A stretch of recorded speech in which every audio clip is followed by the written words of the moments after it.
بسم اللہ الرحمن الرحیم الحمد للہ رب العالمین والصلاة والسلام علی اشرف الانبیاء وسید المرسلین نبینا محمد وعلی آلہ وصحبہ اجمعین اما بعد۔ کتاب الرقاق صحیح بخاری میں سے سلسلہ وار احادیث کا درس جاری ہے، اور آج ہم اس کتاب میں سے تیسرا باب پڑھنے جا رہے ہیں۔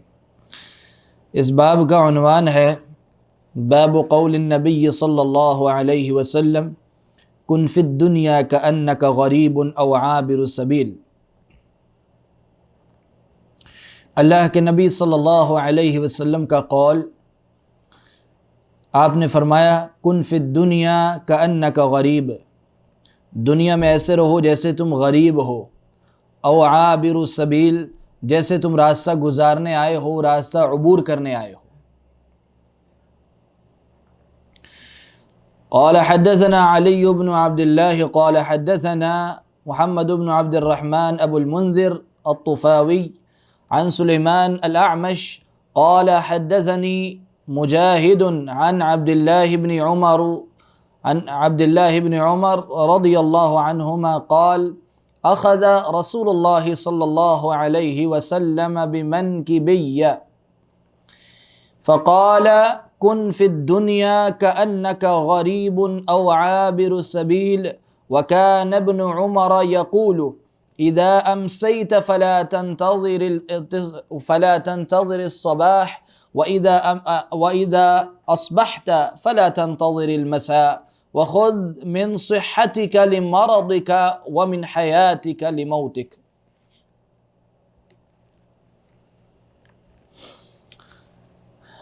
عبداللہ ابن عمر رضی اللہ عنہما سے روایت ہے، وہ کہتے ہیں کہ اللہ کے رسول صلی اللہ علیہ وسلم نے میرے کندھے کو پکڑ کے کہا، میرے کندھے کو پکڑ کر یہ بات سمجھائی۔ کیا کہا؟ کن فی الدنیا کأنک غریب، دنیا میں ایسے رہو جیسے تم غریب ہو، جیسے تم کیا ہو؟ غریب ہو۔ او عابر سبیل، یا راستے پہ چلنے والے ہو، راستہ گزارنے والے ہو، ایسے دنیا میں رہو۔ کچھ لوگ ایسے ہوتے ہیں جو مسافر ہوتے ہیں، گزر رہے ہیں راستے سے، چل رہے ہیں۔ کچھ لوگ ہیں جو کچھ وقت کے لیے رکے ہیں، کسی جگہ پہ سٹے کیا ہے، اور کچھ لوگ ہیں جو وہیں کے رہنے والے ہیں، وہاں کے شہری ہیں، نیشنل ہیں، ان اپنے وطن میں رہ رہے ہیں۔ تین قسم کے لوگ ہو گئے۔ کیسے لوگ ہو گئے؟ ایک شہری جن کا یہ اپنا وطن ہے، ایک گزرنے والے، اور ایک ہو گئے جو وقتی طور پہ سٹے کر رہے ہیں کچھ کام کے لیے، اس کے بعد پھر آگے نکل جائے گا۔ تو جو یہ وقتی طور پہ سٹے کر رہا ہے یہ غریب ہے، اس کی زیادہ جان پہچان لوگوں کے ساتھ نہیں، نیا آیا ہے، تھوڑی دیر کے لیے رکے۔ آپ جاتے ہیں کسی ملک کے اندر، جاب کے سلسلے میں آپ کو بھیجا جاتا ہے 10 15 20 دن کے لیے، تو آپ وہاں غریب ہیں، اجنبی ہیں، آپ کو زیادہ لوگ نہیں جانتے، اور ہمیں یہاں کیا کیا جاتا ہے؟ کیا کہا جاتا ہے؟ کیوں کہا جاتا ہے؟ ہمیشہ رہنے، ہم یہاں اصل مقیم، اصل شہری نہیں ہے۔ تو غریب کا معنی کیا ہوا؟ اجنبی۔ غریب کا معنی کیا ہے؟ اجنبی۔ اور تو آپ نے فرمایا کہ دنیا میں ایسے رہو جیسے تم غریب ہو، او عابر سبیل، یا راستہ گزارنے آئے ہو، راستہ پار کرنے آئے ہو، ایسے رہو۔ اور ہمیشہ کے لیے جو بندہ سمجھتا ہے میرا ہی ٹھکانہ ہے، ایسے زندگی نہ گزارو۔ یعنی پوری دنیا میں جب ہم دنیا کی زندگی گزار رہے ہیں تو اجنبی انداز کے اندر گزاریں، یا راستہ جیسے بندہ گزار رہا ہے اس انداز سے زندگی گزارے. ٹھیک ہے؟ یعنی حقیقت میں پوری دنیا میں ہمارا کوئی ایسا ٹھکانہ نہیں کہ جہاں ہم نے ہمیشہ ہمیشہ کے لیے رہنا ہے. تو ہم جب یہ دنیا کی زندگی گزاریں تو اجنبی حیثیت کے ساتھ گزاریں, یا راستہ گزار رہے ہیں اس انداز سے گزاریں. اب ایک بندہ اجنبی جب ہوتا ہے, کسی جگہ رکتا ہے, سٹے کرتا ہے, تو وہ کیسے وہاں کچھ دن گزارتا ہے, وہ ٹائم سٹے کا کیسے گزارتا ہے, کیسے گزارتا ہے؟ جی, آپ مستقل ایک جگہ رہائشی ہیں اور ایک جگہ کچھ دنوں کے لیے رکے ہیں, دونوں میں کیا فرق ہوگا؟ کیا فرق ہوگا دونوں میں؟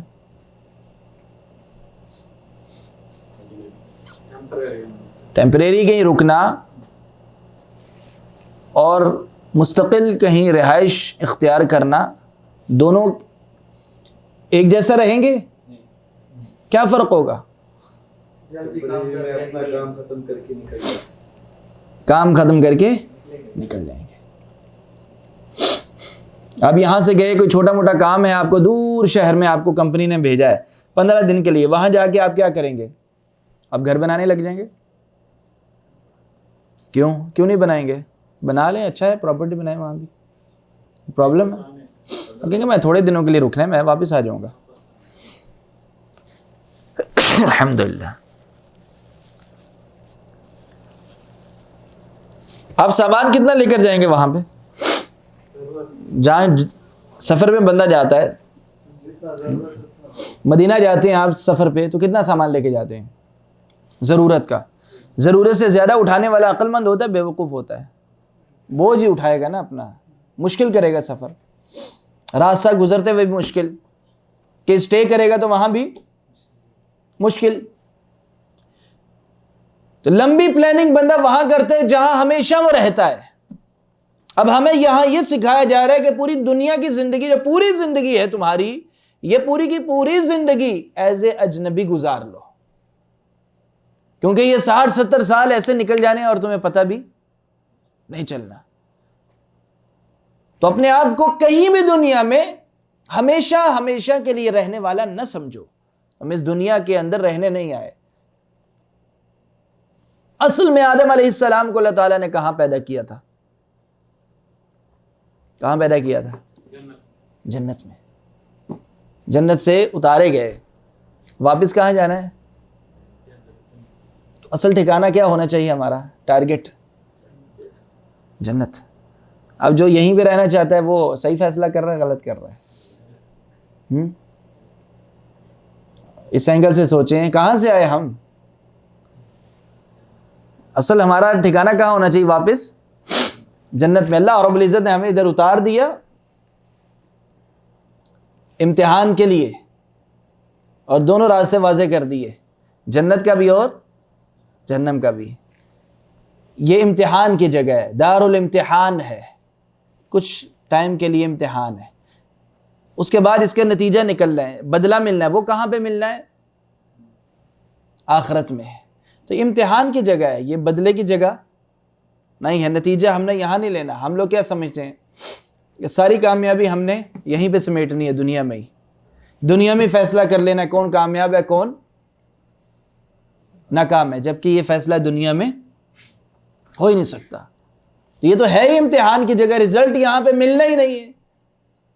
تو یہاں پہ کیسے کون طے کر سکتا ہے کہ کون کامیاب ہے یا کون ناکام ہے؟ یہاں کوئی بھی طے نہیں کر سکتا.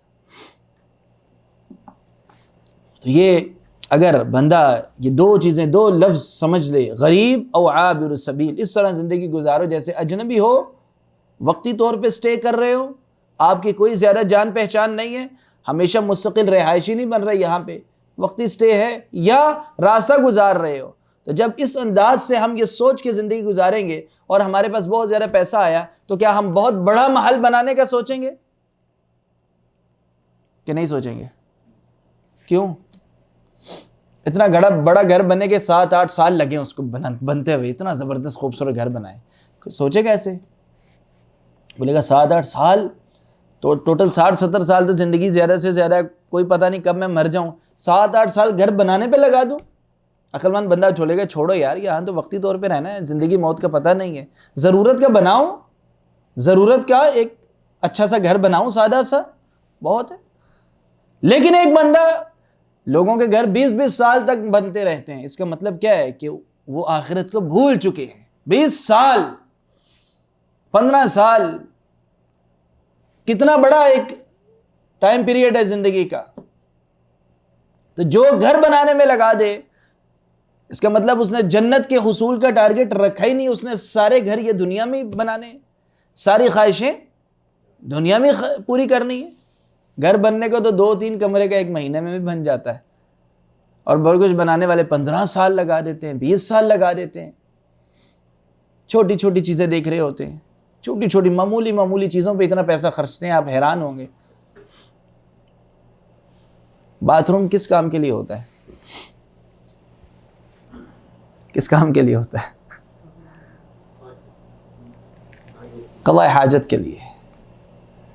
لوگ اس کو بھی بیڈ روم کی طرح سجا کے رکھتے ہیں۔ بھائی ادھر کرنا کیا ہے؟ مہنگی مہنگی ٹائلیں، مہنگے ادھر اور شاور وغیرہ، اور آگے ہاں اخبار پڑھنے کے لیے پورا سسٹم بنا کے رکھتے ہیں۔ کچھ لوگوں نے ادھر اخبار بھی پڑھنی ہوتی ہے۔ اتنی مہنگی ٹائلیں، بندہ پوچھے ادھر کرنا کیا ہے؟ کیا کرنے کے؟ یعنی انسان کی جب مت ماری جاتی ہے، انسان جب بے وقوفوں والی حرکتیں کرنے پہ آتا ہے تو سوچتا ہی نہیں ہے کہ میں نے ایک جگہ کو جب گندا ہی کرنا ہے تو پھر اتنا وہاں پیسہ لگانے کا کیا فائدہ؟ تو یہ ہوتا ہے جب ہماری سوچ بنیادی خراب ہو جائے اور یہ بندہ سمجھ لے کہ میری دنیا میں سارا سکون لینا ہے، دنیا میں کامیابیاں لینی ہے، دنیا میں خواہشیں پوری کرنی ہے، تو وہ باتھ روم جیسی جگہ جو گندگی کے لیے اس کو بھی کیا بنانے کی کوشش کر رہا ہوتا ہے، اپنے سونے کی جگہ سے زیادہ ادھر پیسے لگا رہا ہوتا ہے۔ اور پہلے زمانے میں، صحابہ کے زمانے میں اٹیچ باتھ روم گھروں کے قریب تو ہوتے ہی نہیں تھے۔ کہاں پہ ہوتے تھے؟ دور ہوتے تھے۔ اور اس میں بڑی حکمتیں ہیں، باتھ روم کا دور ہونا آبادی سے، اس میں بہت زیادہ، خیر یہ ایک الگ موضوع ہے، اس میں بہت زیادہ حکمتیں ہیں۔ عورتیں رات کے ٹائم جایا کرتی تھیں، ایک دفعہ جاتی تھیں اندھیرے میں، کہ صبح چلی گئیں قضاء حاجت کے لیے تاکہ پردہ قائم رہے، اور پھر سارا دن نہیں گئیں، اور کب گئیں؟ رات کو گئیں، تاکہ ان کے پردے کا معاملہ بھی سیف رہے۔ یعنی ان لوگوں کے اندر اتنا صبر اور اتنی طاقت تھی کہ وہ سارا دن گزار سکتے تھے۔ تو ہم لوگوں کے زندگی گزارنے کا انداز بالکل مختلف ہو چکا ہے۔ ایک کمرے کے اندر لوگ زندگی گزار دیتے تھے، اور اس کے بارے میں بھی احادیث تفصیل سے آئی ہیں کہ بلا وجہ ایکسٹرا کمرے نہیں بنانے چاہیے، ایکسٹرا بستر نہیں بنانے چاہیے۔ ایک بستر پہ آپ سوتے ہو، ایک بستر خالی پڑا ہے، تو وہ خالی بستر گھر کے اندر ہوتا نا، ایک ایکسٹرا بیڈ روم بنا لے، ایک اور بیڈ روم بنا لو۔ بیڈ روم ہی ہمارے گھر میں اتنے زیادہ ہے تو وہاں پہ کون سوئے گا آ کے؟ وہ فتنے کا سبب بن سکتا ہے۔ جس بندے کے پاس ایک سے زائد گھر ہیں اور وہ خالی پڑے ہوئے ہیں، وہ بہت سارے فتنوں کا شکار ہو سکتا ہے، اور وہ میں ذکر نہیں کر سکتا کن کن فتنوں کا شکار ہوتا ہے۔ جس کے پاس ایک سے زائد گھر خالی ہوتے ہیں وہ لازماً وہ انتہائی خطرناک فتنوں کا شکار ہو جاتا ہے۔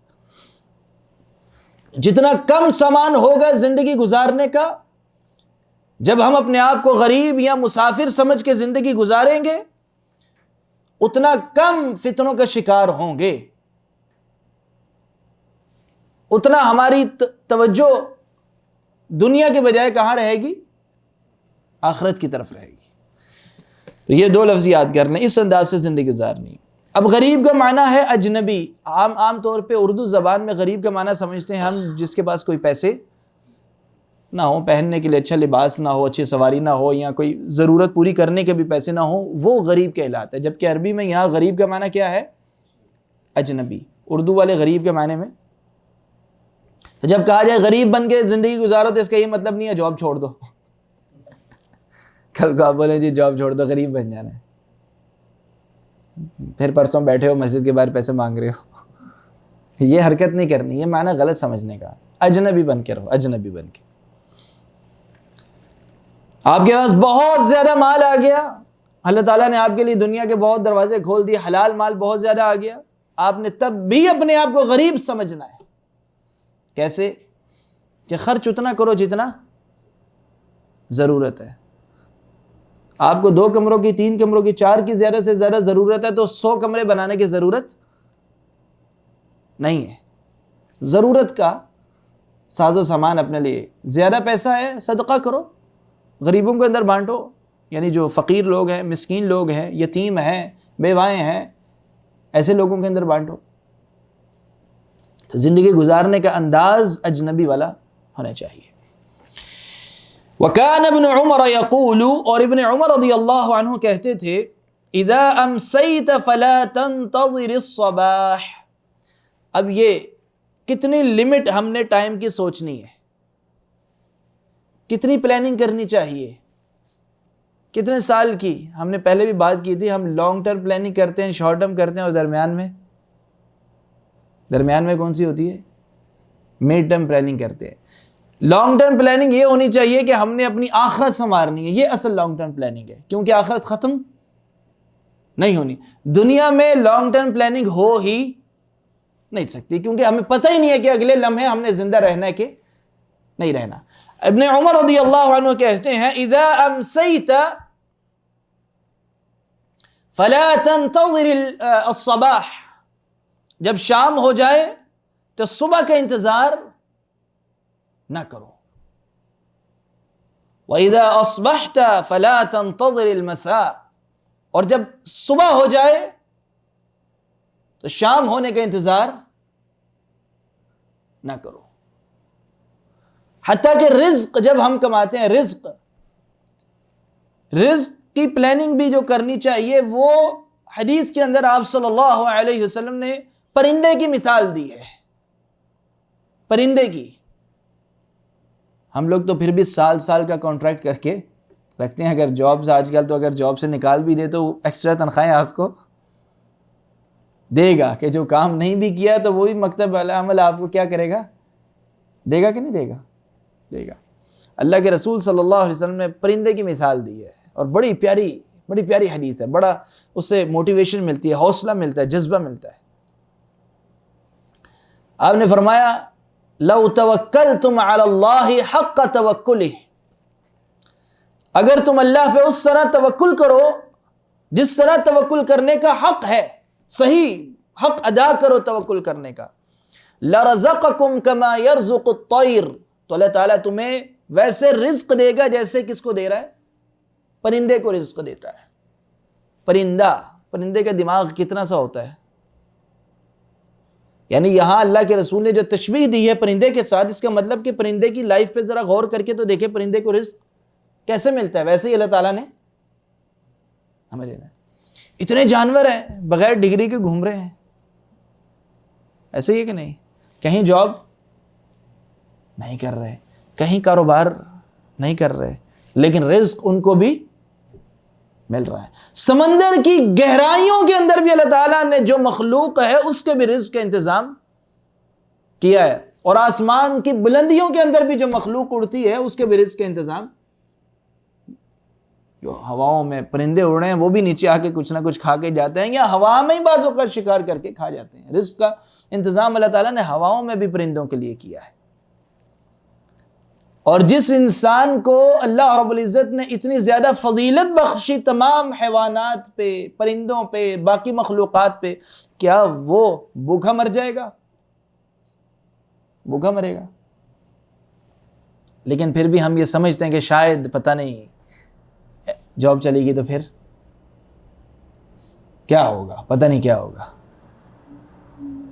ہمیں عادت پڑ گئی ہے نا، ہم آج کے ماحول سے متاثر ہو گئے ہیں۔ اللہ تعالیٰ پہ جس طرح توکل کرنے کا حق ہے اس طرح ہم توکل نہیں کر رہے۔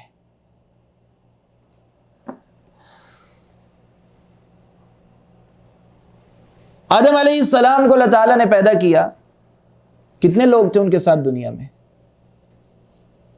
کتنے لوگ پیدا ہوئے تھے اکٹھے؟ کتنے لوگ دنیا میں آئے تھے جنت سے؟ 2۔ جنت کے اندر تو انہیں کہا گیا جہاں سے چاہو کھاؤ، بس اس درخت کے قریب نہیں جانا. خیر لمبا واقعہ. آدم علیہ السلام حوا علیہ السلام کے ساتھ زمین میں اترے. کیسے چلتا تھا ان کا کاروبار؟ تب تو کوئی آبادی ہی نہیں تھی. کوئی آبادی تھی؟ کوئی مارکیٹیں تھیں، کوئی مالز تھے، کوئی کمپنیاں تھیں؟ سوچنے کی بات ہے کہ نہیں؟ اللہ تعالیٰ نے ان کی نسل ہی آگے بڑھائی نا. وہ زندہ رہے، انہیں رزق ملا، ان کی اولاد ہوئی، ان کی ہوئی تو آگے ہم لوگ اس دنیا میں آئے نا. آدم علیہ السلام کے پاس کون سی جاب تھی؟ اللہ تعالیٰ نے رزق دیا. ہر زمانے میں لوگوں کو رزق ملتا رہا. انسان کی نسل، آدم علیہ السلام کی نسل سے انسان آتے رہے، پھیلتے رہے. ایک آدم علیہ السلام جب اکیلے تھے تو اللہ تعالیٰ نے انہیں رزق دیا تھا. وہ دنیا کے آج جو سسٹم چل رہا ہے، آج اقتصادیات کے جو نظام چل رہا ہے، اس وقت کوئی موجود، آج جو سسٹم چل رہا ہے اس وقت کوئی ایک بھی چیز نہیں تھی. تو ہم بھی یہ سمجھیں کہ اللہ رب العزت نے ہمیں فرداً پیدا کیا اور ہمیں رزق دے گا. ہمارے رزق کا انتظام اس نے کیا ہے. تو ہمیں جو فکر ہونی چاہیے وہ رزق کی نہیں ہونی چاہیے. رزق کو، اور قرآن پاک میں اللہ رب العزت نے کہیں بھی قرآن پاک میں، اب یہ بات جو میں آپ کو سمجھا رہا ہوں، یہ میں آپ کو سمجھا رہا ہوں، آپ مجھے سمجھائیں، ایک دوسرے کو بار بار یاد دلانے کی ضرورت رہتی ہے، کیونکہ ہم یہ چیزیں بھول جاتے ہیں. ابھی میں درس دوں گا آپ کو اثر ہو رہا ہوگا حدیثوں کا، واقعی بھائی ہمیں تو اللہ پہ توکل کرنا چاہیے، رزق اللہ کے ہاتھ میں. لیکن یہاں سے باہر جائیں گے پھر دوبارہ ویسے ہی سوچنے لگ جائیں گے جیسے پہلے سوچ رہے تھے. ایسے ہی ہوگا کہ نہیں ہوگا؟ تو ہمیں اپنی سوچ اس کو پڑھ کے تبدیل کرنی ہے. کہیں بھی قرآن پاک میں اللہ تعالیٰ نے رزق کی ذمہ داری انسان کے اوپر نہیں ڈالی. ایک آیت ہے بڑی پیاری، اس میں آتا ہے وَفِي السَّمَاءِ رِزْقُكُمْ وَمَا تُوعَدُونَ. وَفِي السَّمَاءِ رِزْقُكُمْ، تمہارا رزق کہاں پہ ہے؟ آسمانوں کے ہیں. یعنی اللہ رب العزت کی طرف سے فیصلے ہوتے ہیں، وہ اس کی ذمہ داری ہے تمہیں رزق دینا. وَمَا مِن دَابَّةٍ فِي الْأَرْضِ إِلَّا عَلَى اللَّهِ رِزْقُهَا. زمین کے اوپر جو بھی چلنے والا کوئی بھی مخلوق ہے، چاہے انسان ہے یا کوئی اور مخلوق، اس کے رزق کی ذمہ داری کس پہ ہے؟ إِلَّا عَلَى اللَّهِ رِزْقُهَا. اس کا رزق کس کے اوپر ہے؟ اللہ تعالیٰ نے ذمہ لیا رزق دینے کا. تو جہاں بھی رزق کی بات آئی ہے، اللہ تعالیٰ تمہیں رزق دے گا، اس کی بات آئی ہے. ہم نے کیا کرنا ہے؟ پرندے کی طرح صرف گھر سے نکلنا ہے. پرندے کی طرح کیا کرنا ہے؟ گھر سے نکلنا ہے. حدیث میں کیا آیا؟ اگر تم اللہ پہ توکل کرو، جس طرح توکل کرنے کا حق ہے، تو تمہیں بھی ویسے رزق دے گا جیسے کما یرزق الطیر، جیسے پرندے کو رزق دیتا ہے. اور پرندہ چھوٹا سا ہوتا ہے، بڑے شیر، بڑے جانور کی بات نہیں کی، یہ بڑا طاقتور ہے. چھوٹے سے پرندے کی، جس میں چھوٹا سا دماغ ہوتا ہے بیچارہ، چھوٹی سی چونچ ہوتی ہے، کمزور سا جانور. پرندہ اڑتا ہے، اللہ تعالیٰ وہ جاتا ہے خالی پیٹ اور رات کو پیٹ بھر کے واپس آ جاتا ہے. اس کو اگلے دن کی فکر نہیں رہتی کہ کل مجھے ملے گا، یا پرندہ رات کو پلاننگ کر کے سوتا ہے کہ کل میں نے کیا کیا کرنا ہے. وہ کل ہوگی صبح، پھر نکلے گا خالی پیٹ اور رات کو بھر کے واپس. ایک دن کا اس کے پیٹ میں گیا، بلکہ وہ تو فریج بھی نہیں بھرتا اپنی. ہمارے پاس تو بھری رہی ہے. سوچنے کی بات ہے نا، اللہ تعالیٰ نے ہمیں کتنی نعمتوں سے نوازا ہے. اور اللہ کے رسول صلی اللہ علیہ وسلم کی جب آپ سیرت پڑھتے ہیں تو آپ کے گھر کے اندر کیا پھلوں کے ڈھیر لگے ہوتے تھے. آپ کے دسترخوان پہ کیا 3 سے 4 ڈشز ہوتی تھیں، بوفے سسٹم لگا ہوتا تھا کہ نہیں ہوتا تھا؟ بعض اوقات شیب ابی طالب کے اندر اللہ کے رسول صلی اللہ علیہ وسلم نے پیٹ پہ پتھر باندھ کر بھوک برداشت کی. ایسے دن بھی آئے کہ کئی دنوں تک سب سے بڑی ضرورت انسان کی کیا ہے دنیا میں؟ سب سے بڑی ضرورت ہماری کیا ہوتی ہے؟ کھانا پینا. کیونکہ زندہ رہنے کے لیے کھانا پینا ضرورت، حتیٰ کہ لباس بھی بعد میں آتا ہے. لباس کے بغیر بندہ زندہ رہ سکتا ہے، اگرچہ لباس بھی ضروری ہے، لیکن کھانا اس سے بھی زیادہ ضروری ہے۔ اور اللہ کے نبی صلی اللہ علیہ وسلم نے کئی دن بھوک میں گزارے ہیں، صحابہ کرام کے ساتھ پیٹ پہ پتھر باندھ کر، تاکہ درد کی شدت میں کمی آ جائے۔ ہم میں سے کبھی کوئی بھوکا رہا ہے؟ کبھی ایسا ہوا ہے؟ آج کے دور میں غریب سے غریب یعنی فقیر سے فقیر آدمی بھی بھوکا رہتا ہے کہیں پہ، اللہ کہ کوئی جنگل میں بھٹک جائے، کوئی صحرا میں پھنس جائے، لیکن شہروں کے اندر کبھی بھی ایسا، نارمل حالات میں کبھی بھی ایسا نہیں ہوتا ہے کوئی بھوکا رہے گا۔ مانگنے والے کو بھی آج 1 ریال دو تو واپس پھینک کے چلا جاتا ہے، ابھی 5-10 ریال سے کم نہیں لیتا۔ تو اس کے باوجود بھی ہم، اور اللہ تعالیٰ نے ہمیں اچھی نوکریاں دی ہیں، اچھی آمدن کے ذرائع دی ہیں، اس کے باوجود بھی ہم ساری فکر کس چیز کی کر رہے ہیں؟ کس چیز کی فکر میں لگے رہتے ہیں؟ رزق کی فکر میں۔ اللہ تعالیٰ جب دے رہا ہے، پہلے سے دے رہا ہے تو آئندہ بھی دیتا رہے گا، اس کی فکر کرنے کی ضرورت، بس ہم پرندے کی طرح گھر سے نکلتے جائیں گے، پیٹ بھر کے واپس آ جائیں گے۔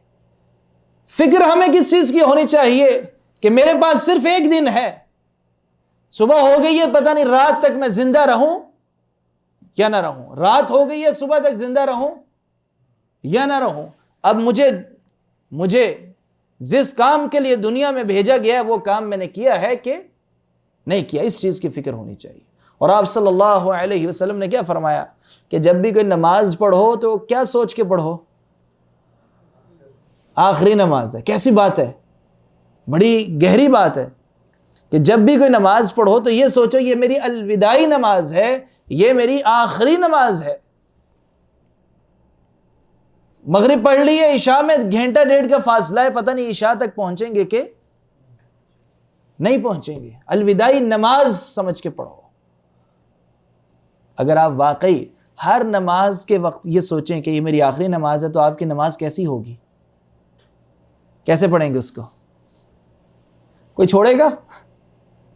پہلی بات تو کوئی چھوڑے گا نہیں، اور جب پڑھے گا کوشش کرے گا پہلی صف میں پڑھوں، پتہ نہیں آخری نماز نہ ہو، اچھے سے اچھے طریقے سے پڑھ لوں، کیا پتہ نماز میں ہی موت آ جائے۔